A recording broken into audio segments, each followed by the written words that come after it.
Welcome to Beyond Belief, a space where faith isn't about having all the answers, but about the courage to keep asking better questions. This is for the seeker, the doubter, the quietly hopeful, and the ones who refuse to give up on wonder. Maybe you're driving, maybe it's late and your mind won't slow down. Maybe you just needed a quiet voice to keep you company for a few minutes. I'm really glad you're here. Take a breath, let your shoulders drop, because today we're talking about a phrase that has unsettled people for centuries. The end is near. For some of us, just hearing those words tightens something in the chest. But what if they're not bad news at all? What if they're an invitation? Now, growing up, I learned to fear the end of the world. I didn't picture it as a hopeful or beautiful place.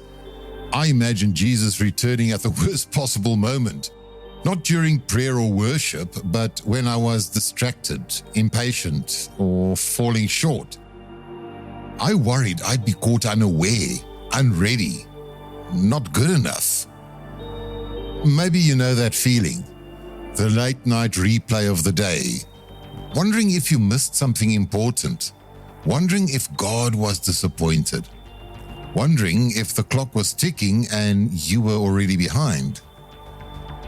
That fear ran deeper than just theology.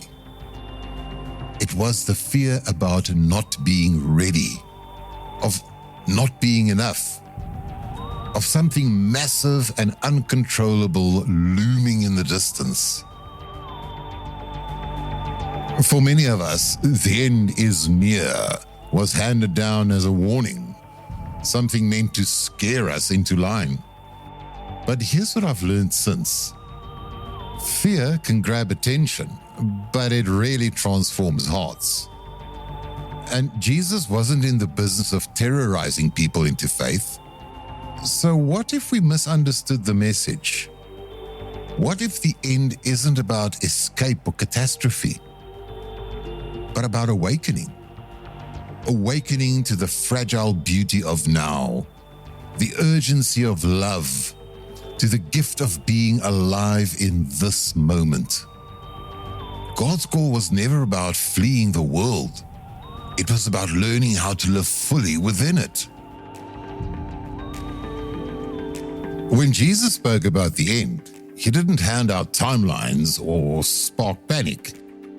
He did something far more unsettling and far more hopeful. In Matthew 24, he says, stay awake. In Mark 13, he says, pay attention. In Matthew 25, he says, be ready. These weren't threats. They were invitations. Not to obsess over the future, but to be fully present right now. To live with intention. To love what's in front of us. Jesus said, the kingdom of God is at hand. Not someday, not after everything falls apart. Now. Readiness wasn't about anxiety. It was about faithfulness in ordinary life. The first Christians understood this instinctively. They believed the world as they knew it was changing. But instead of withdrawing, they leaned in. They loved boldly. They shared generously. They showed up for one another. In 1 Corinthians 7, Paul wrote, the present form of this world is passing away.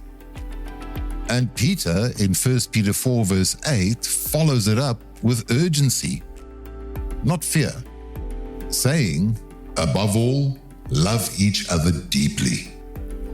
For them, urgency didn't mean panic. It meant love mattered now. Jesus once told a story about servants waiting for their master to return. They didn't know when he'd arrive, but they didn't stand frozen by the door either. They lived their lives, working, caring, staying faithful, trusting the goodness of the one they served. They stayed awake, not in fear, but in hope. And when the master finally arrived, something unexpected happened. He didn't scold them for uncertainty. He didn't punish them for not knowing the timing. He welcomed them. He served them. It's a picture of an ending shaped by love, not fear. A God who meets faithfulness with grace.